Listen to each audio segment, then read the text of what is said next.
नमस्कार दोस्तों, एक बार फिर स्वागत है आपका क्राइम बॉक्स में। दोस्तों, आज की खबर बहुत ही ज्यादा सनसनी होने वाली है और बेहद ही ज्यादा खतरनाक, क्योंकि ये कहानी है मामा और भांजी की। तो दोस्तों, चलिए बिना टाइम जाया किए हम इस कहानी को शुरू कर देते हैं।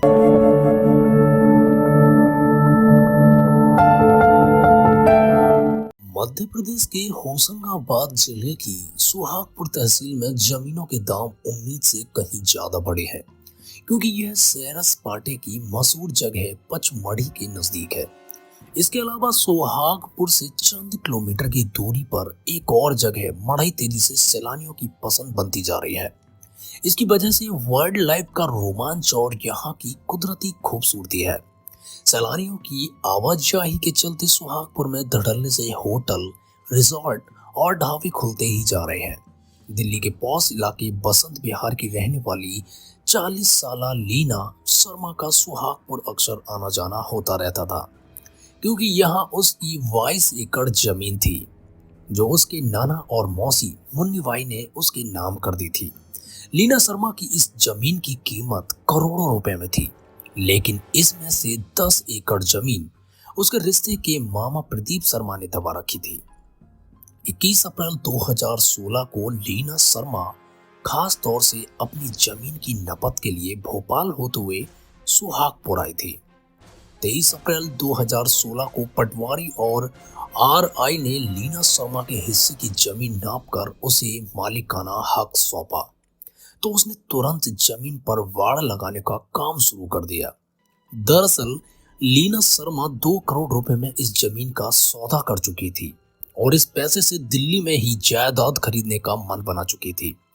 29 अप्रैल 2016 को वाड़ लगाने के दौरान प्रदीप शर्मा अपने 2 नौकरों राजेंद्र कुमरे और गोरेलाल के साथ आया और जमीन को लेकर उससे झगड़ना शुरू कर दिया।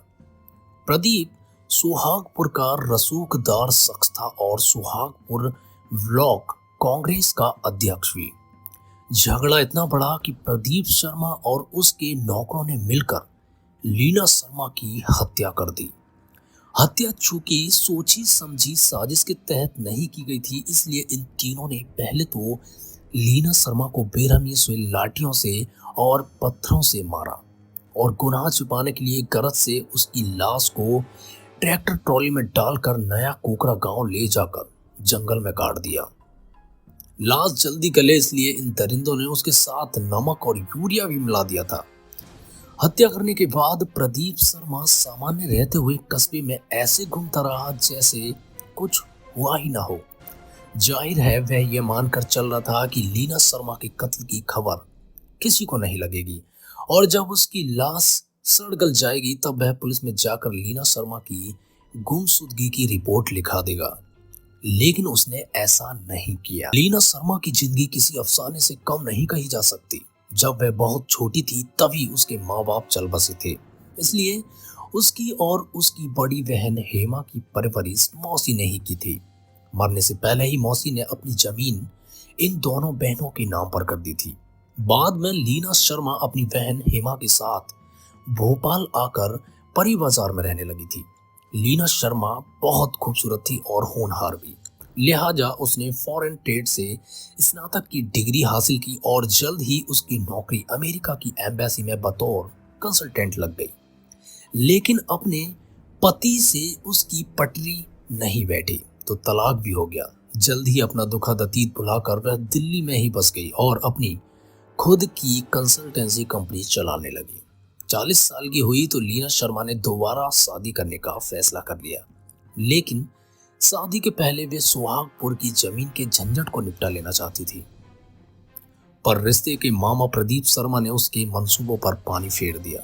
लीना शर्मा की हत्या एक राज ही बनकर रह जाती अगर उसके दोस्त उसे नहीं ढूंढते। जब लीना शर्मा तयशुदा वक्त पर नहीं लौटी और उसका मोबाइल फोन बंद रहने लगा तो भोपाल में ही रह रही उसकी एक सहेली रितु शुक्ला ने उसकी गुमशुदगी की खबर पुलिस कंट्रोल रूम में दी। पुलिस ने मामले को गंभीर से लेते हुए प्रदीप शर्मा से संपर्क किया तो वह घबरा गया और भांजी के गुम होने की रिपोर्ट सुहागपुर थाने में लिखाई, जबकि वही बेहतर जानता था कि लीना शर्मा अब इस दुनिया में नहीं है। देर से रिपोर्ट लिखाए जाने से प्रदीप शर्मा शक के दायरे में आया और जमीन के झगड़े की बात सामने आई तो पुलिस का शक यकीन में बदल गया। मामूली सी पूछताछ में प्रदीप शर्मा ने अपना जुर्म कबूल कर लिया, लेकिन शक अब लीना शर्मा की बहन हेमा पर भी गहरा रहा है कि वह क्यों लीना शर्मा के गायब होने पर खामोश रही थी। कहीं उसकी इस कलयुगी मामा से किसी तरह की मिलीभगत तो नहीं थी। इस तरफ भी पुलिस पड़ताल कर रही है, क्योंकि अब उस पर सच सामने लाने का दबाव बढ़ता जा रहा है। लीना शर्मा के दिल्ली के दोस्त भी भोपाल आकर पुलिस के आला अफसरों से मिले और सुहागपुर भी गए। हेमा के बारे में सुहागपुर के लोगों का कहना है कि वह एक निहायत ही झक्की औरत है, जिसकी पागलों जैसी हरकतें किसी सबूत की मोहताज नहीं। खुद उसका पति भी स्वीकार कर चुका है कि वह एक मानसिक रोगी है। अब जबकि आरोपी प्रदीप शर्मा अपना जुर्म कबूल कर चुका है, तब कुछ और सवाल भी मुंह वाए खड़े हैं कि क्या लीना शर्मा का बलात्कार भी किया गया था, क्योंकि उसकी लाश बिना कपड़ों में मिली थी और उसके जेवर अभी तक बरामद नहीं हुए हैं। आरोपियों ने ये जरूर माना है कि लीना शर्मा का मोबाइल फोन उनमें से एक ने चलती ट्रेन से फेंका था। लाश चूंकि 15 दिन पुरानी हो गई थी, इसलिए पोस्टमार्टम से भी बहुत सी बातें साफ नहीं हो पा रही थी। दूसरे सवाल का ताल्लुक पुश्तैनी जायदाद के लालच का है कि कहीं इस वजह से तो लीना शर्मा की हत्या नहीं की गई है। प्रदीप शर्मा ने अपनी भांजी के बारे में कुछ नहीं सोचा कि उसने अपनी जिंदगी में कितने दुख उठाए हैं और परेशानियां भी बर्दाश्त की हैं।